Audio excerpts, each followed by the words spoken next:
Los servicios de inteligencia rusos compraron a periodistas y medios de comunicación de la oposición para desacreditar al gobierno de Javier Milei. Veámoslo. Personalmente no soy mucho de conspiranoias ni tampoco de atribuir las opiniones ajenas a que aquel que se beneficia de esas opiniones le esté pagando a quien las emite. Por eso, siempre que escucho acusaciones contra alguna persona de Bizum Moscú, es decir, que está cobrando del gobierno de Rusia para emitir una determinada opinión, tiendo a desdeñar ese tipo de críticas y a no concederles ninguna importancia. Los argumentos o la falta de ellos hay que criticarla por sí misma, por lo que dicen o por lo que no dicen, no por quien los emite ni tampoco por los intereses de quien los emite. Eso no significa que analizar los intereses que puede tener una persona para formular unos determinados argumentos sea totalmente irrelevante, porque esos intereses podrían ayudarte a entender mejor por qué se está equivocando justamente allí donde le interesa equivocarse. Pero para dictaminar si hay un error o no lo hay, si hay una falsedad o no la hay, los intereses de esa persona deberían ser irrelevantes. Lo que hay que analizar es el contenido de lo que se está diciendo o de lo que se está omitiendo. Y también por este motivo, cuando hace algo más de medio año los servicios de inteligencia argentinos comunicaron que habían descubierto una trama rusa que operaba dentro del país para desinformar a la opinión pública argentina sobre el gobierno de Javier Milei, lo atribuía a un ejercicio de propaganda de ese gobierno, una forma de desviar la atención de otras polémicas políticas internas que podían estar cociéndose internamente. Pero bueno, son el tipo de actividades gubernamentales que es difícil denunciar abiertamente porque no tenemos acceso a la supuesta información sobre la que se basaban esas denuncias. Podemos sospechar que huele a conspiranoia, pero no deja de ser una sospecha fundamentada en nada, y por tanto acusar al gobierno de Javier Milei por esto, de estar haciendo propaganda cuando no tenemos ninguna prueba, ninguna certeza de que es así, podría resultar imprudente, aunque, repito, todo olía a una campaña de propaganda gubernamental porque el contenido de las acusaciones sonaba bastante delirante.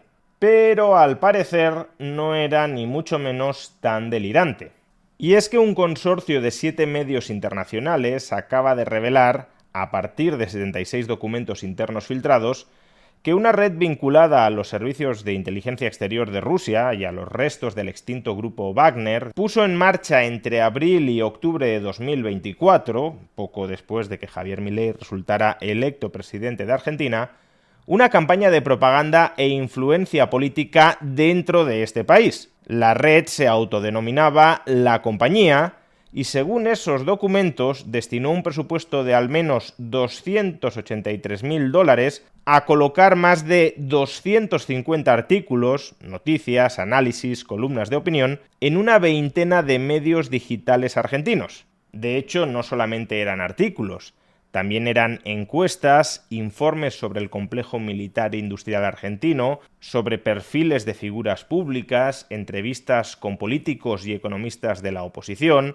e incluso planes para apoyar a candidatos opositores en las elecciones legislativas del año 2025, con el propósito claro de desestabilizar la vida política, económica y social de la Argentina.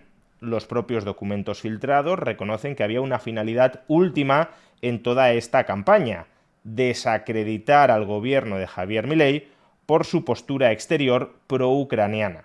Y sé que hasta aquí todo sigue sonando bastante poco verosímil por lo enrevesado de la historia. Es más, uno podría pensar perfectamente que esta noticia ha sido impulsada desde el gobierno de Javier Milei a través de medios de comunicación satélites de ese gobierno para darse retrospectivamente la razón y también para desviar el debate público de otros escándalos que ahora mismo pueden estar rodeando a ese gobierno. Pero tan pronto como uno examina algo más de cerca la magnitud de lo que se ha filtrado y de quién lo ha filtrado, estas acusaciones resultan bastante más verosímiles de lo que de entrada podrían parecernos. Primero, como ya hemos dicho, esta investigación y la publicación de los documentos la ha llevado a cabo un consorcio de 7 medios internacionales que tienen pocos intereses directos dentro de la Argentina y, sobre todo, que tienen una ideología más bien de izquierdas y anti-Javier Milei. La filtración original de los documentos la ejecutó The Continent, un medio de comunicación africano sin ningún tipo de conexión con la Argentina, pero que sí está investigando la injerencia rusa en el continente africano, y posteriormente esos documentos fueron analizados y publicados por otros medios de comunicación como por ejemplo Open Democracy, que en la propia noticia en la que comunica todo esto califica a Javier Milei de una personalidad emergente en la extrema derecha internacional, o también Forbidden Stories, una ONG francesa de nuevo de izquierdas. El único medio argentino que aparece en este consorcio es Filtraleaks, que tiene conexión con Página 12, uno de los medios más declaradamente kirchneristas de Argentina, aunque manteniendo cierta independencia porque ha publicado casos de corrupción del gobierno de Alberto Fernández. Pero la línea editorial de Página 12 es anti-Milei y pro-Kirchner.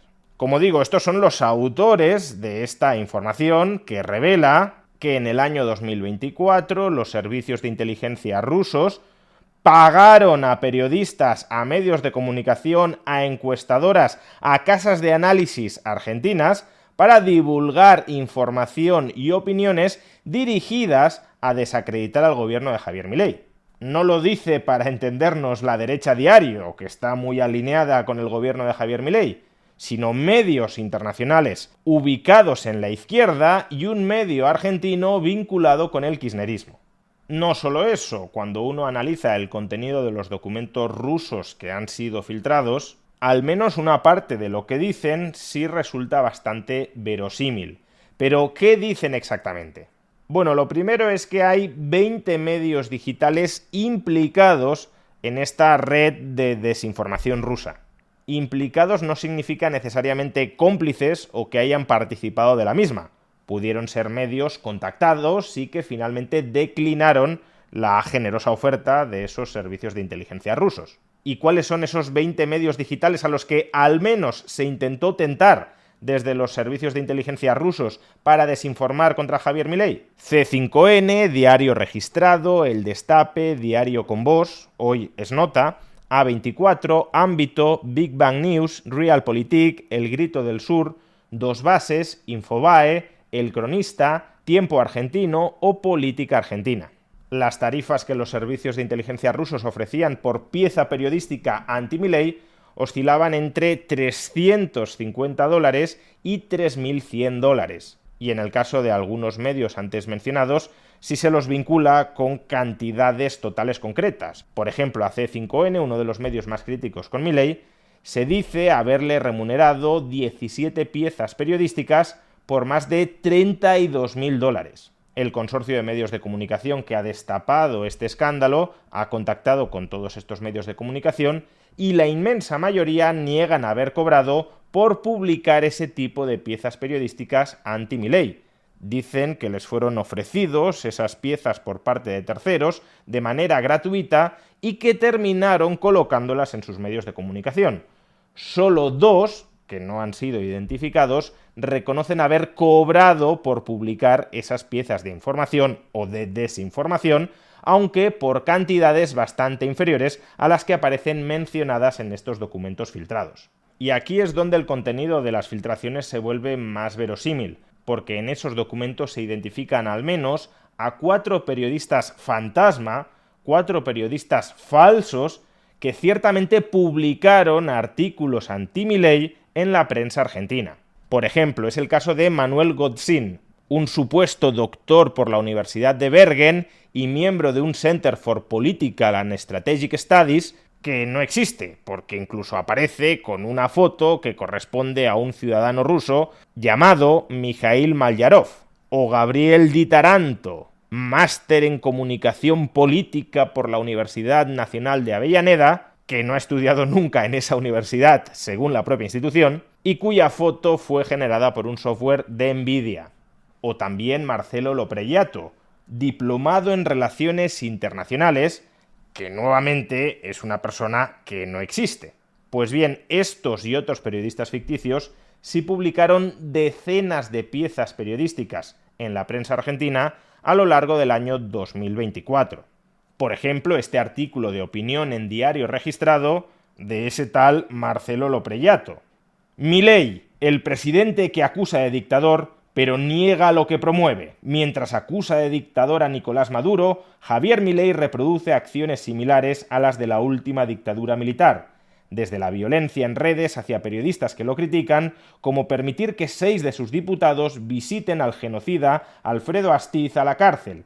Ahora la Secretaría de Cultura prohíbe las películas con contenidos feministas, LGTB, críticas a la dictadura y en las que aparece la artista Lali Espósito.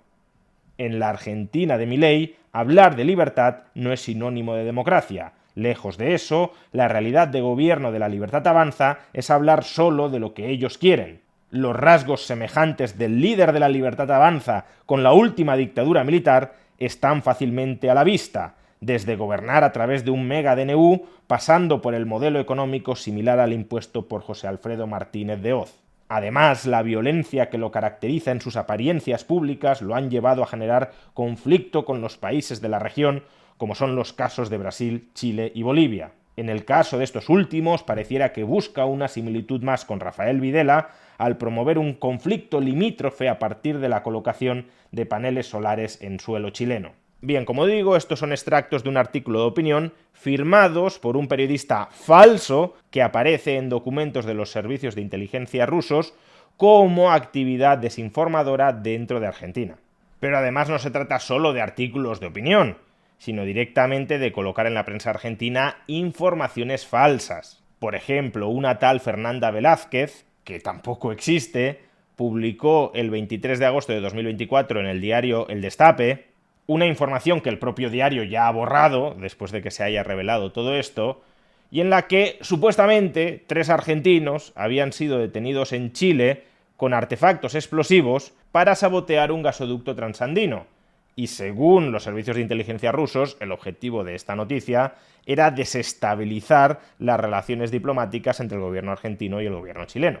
Y como ya he mencionado, tampoco hablamos solo de piezas periodísticas, sino que en esos documentos se revela que los servicios de inteligencia rusos se han reunido con personalidades de la oposición para darles apoyo económico y mediático de cara a las elecciones legislativas de octubre del año 2025. Es decir, se buscaba dinamitar políticamente la presidencia de Javier Milei.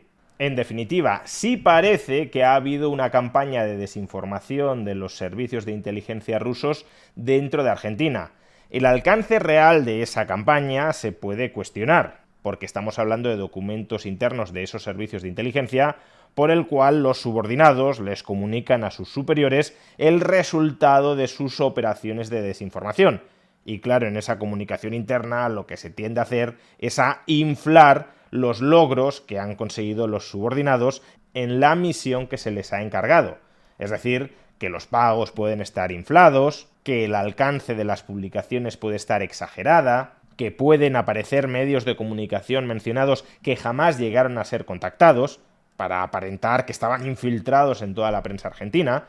Todas esas cautelas son bienvenidas porque los pagos no están acreditados con documentos bancarios y porque en las comunicaciones internas de los servicios de inteligencia rusos, como digo, puede haber exageraciones sobre los logros que se habían conseguido.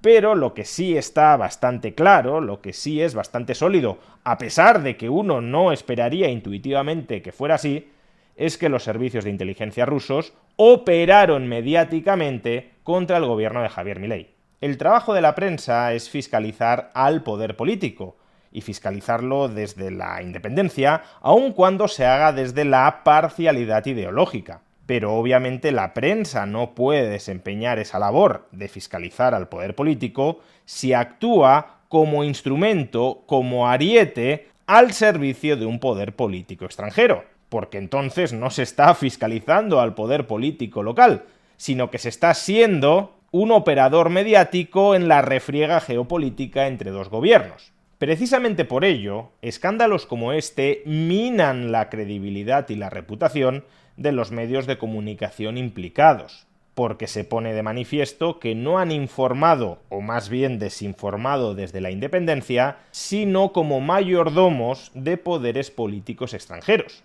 Eso no significa que todo lo que hayan publicado o lo que hayan opinado esos medios de comunicación sea necesariamente falso. Significa que prima facie uno puede empezar a desconfiar de lo que se publica en esos medios de comunicación, o como poco que ha de leer cualquier cosa que se publique en ellos con un escepticismo redoblado. Desde luego, si pretenden recuperar su credibilidad de cara al futuro, van a tener que esforzarse mucho en ser muy escrupulosos y muy transparentes con todo lo que publican a partir de ahora, porque si no, después de esto van a quedar irremediablemente marcados como mercenarios e intoxicadores mediáticos. Y el problema, claro, va más allá.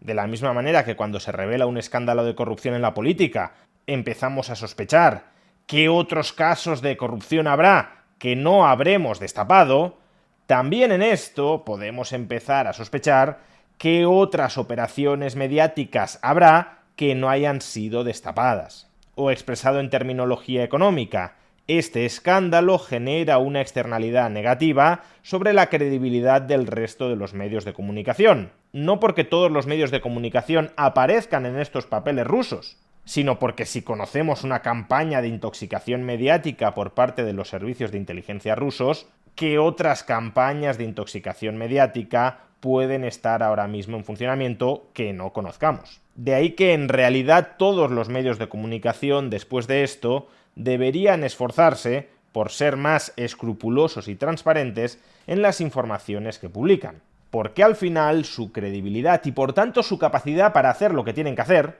fiscalizar el poder político, está en juego.